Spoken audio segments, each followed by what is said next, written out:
So, and it takes you to outer space if you listen carefully. I've lived too long. Yeah, Bill is 1,000 years old. He doesn't look it though. He's doing great. How about the Dhoruba Collective, folks?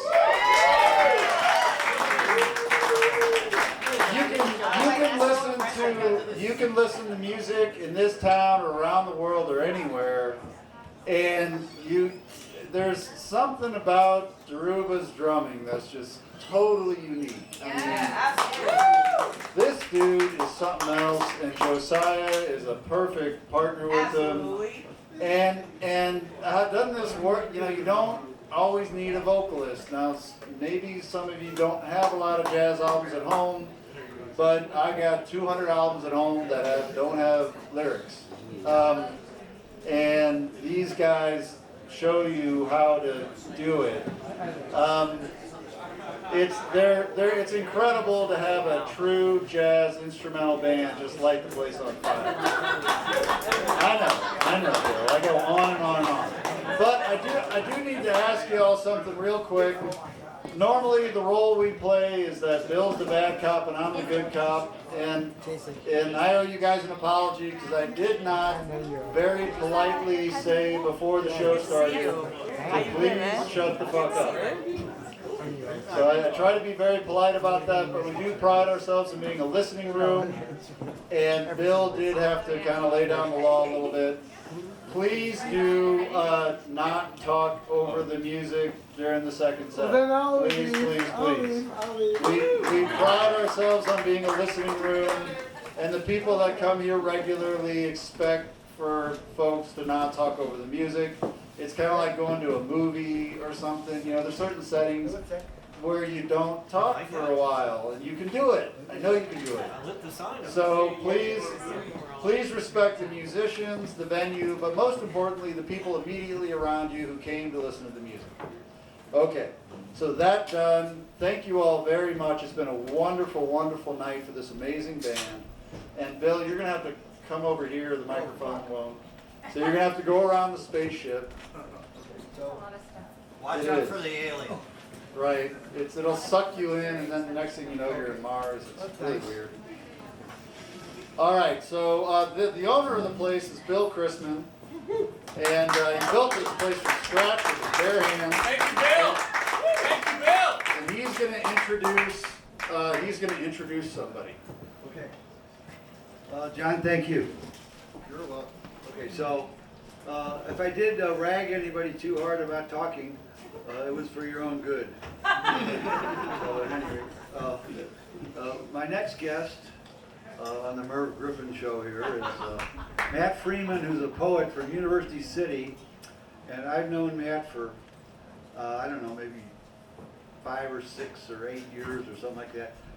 We meet every morning at the Starbucks with a group of people called the Convivium, and if you ever studied Latin, it's a Latin word that means a gathering of people in good spirits. So it's really not that actually, but it's a very nice group of people, very diversified, and mostly it's males, a few women, and they mostly ogle the women that come into the Starbucks. You know. I'm a little bit too good for them, but Matt is Matt's a charter member, and he's going to come here if he's still here. I don't know, he may be bolted. Matt? Okay. Do you want a chair to sit on or anything? Okay. So Matt's going to read poems, and I really don't have a whole lot to say about Matt's poetry because I'm not a poet, and I've tried to write poetry since I was a heartbroken sophomore in high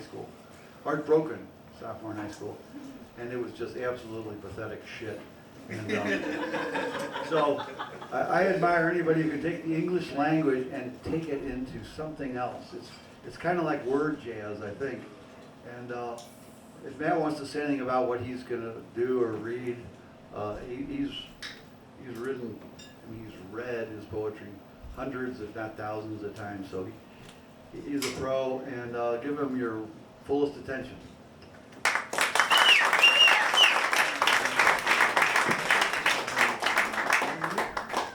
He says he doesn't need the mic.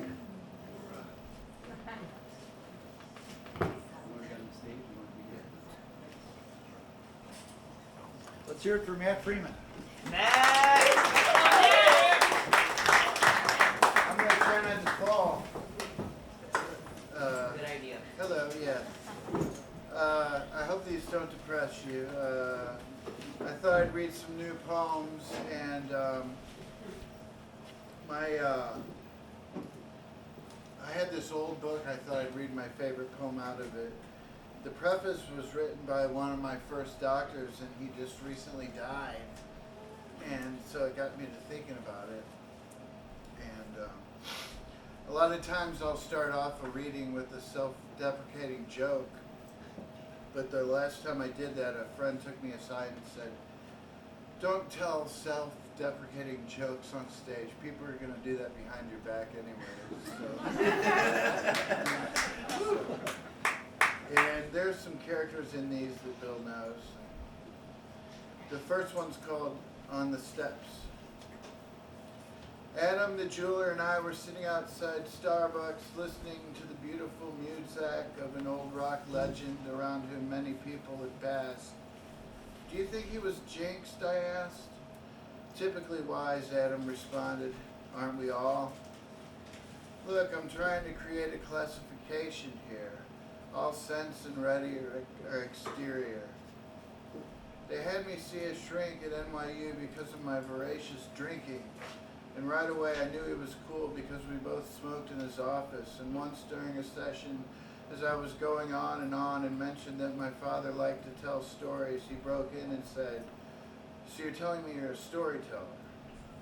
And when I asked him if he thought I should stop drinking, he was pretty vague and non-committal, because he knew things had to run their course and that I was required to become fully demonized. You know, it just occurred to me right now that I might have come so far that I could benefit from some assertive self-talk. I think it works once you're coming out of purgatory. Maybe I'll send this to the New Yorker. Don't scoff, oh frenemies. Maybe I'll place all this on the steps of my new doctor. This next one is a short poem on fame, upon fame, a classic subject. You've got to get to where you just don't care if anyone's listening. The strongest note is the one which was never sent. As for me and the old man, once I was hit with the spirit, I quit listening to anything he'd ever said. Curiously, after Diana got with Red, she asked me to write her a letter. All I can say on that subject is that the one she got was the 17th draft.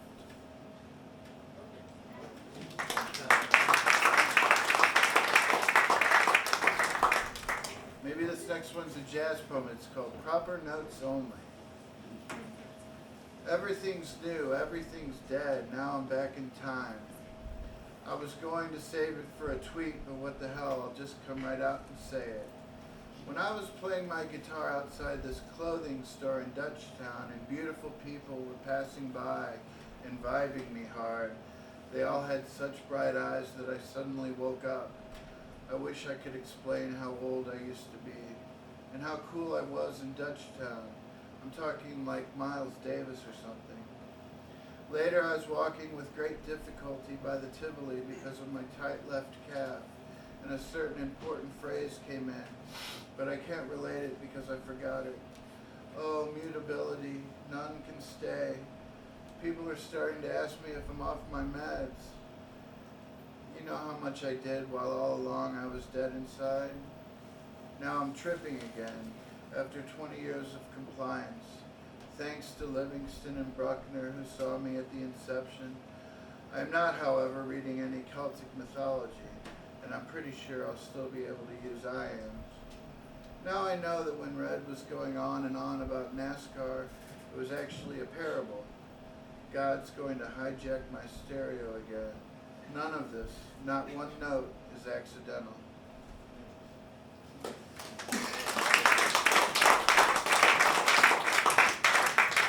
Called My Fervent Identification.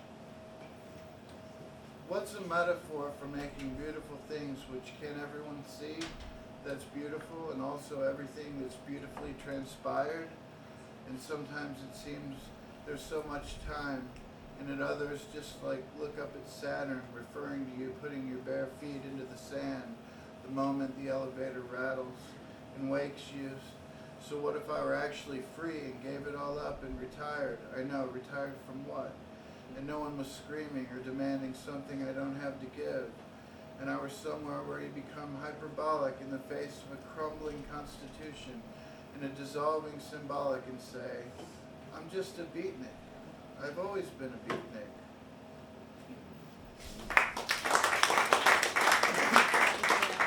The last of the new one's called So Far. Once you're fully inside the constant symbol and everywhere you look, the synchronicities are increasing and accelerating. You think, oh no, this must be death. But maybe not. So until you discover the source, but now mathematics and physics look like the mere work of a factotum who can't see anything. Well, you had no choice but to come along this way and look at several methods for thinking yourself out of it, like the subjectivity of a purely personal multiverse, like social media from Erebus. And then you ask Chief, where's the internet?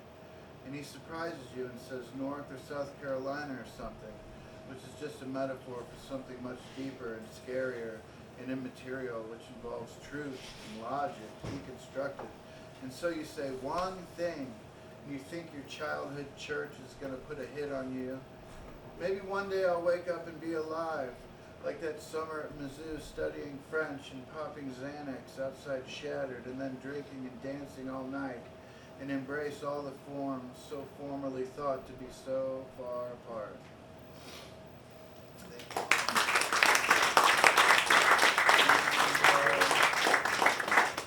This one is an old poem from 12 or 13 years ago, I think, called Piss Poor Parenting.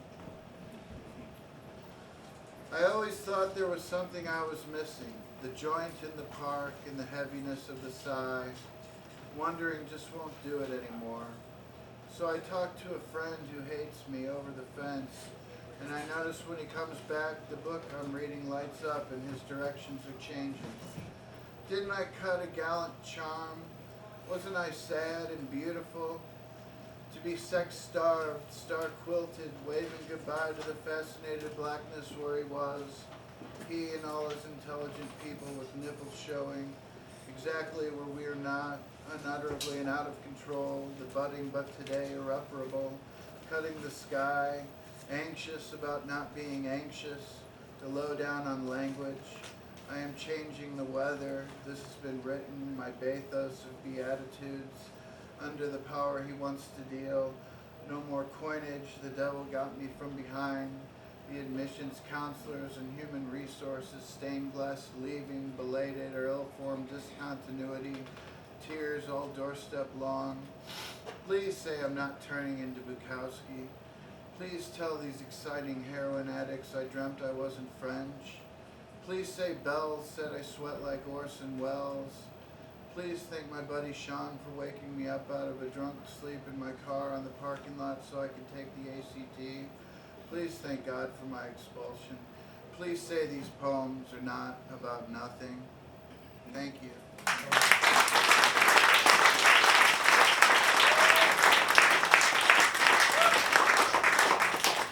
Now for your further listening pleasure, the Dhoruba Collective.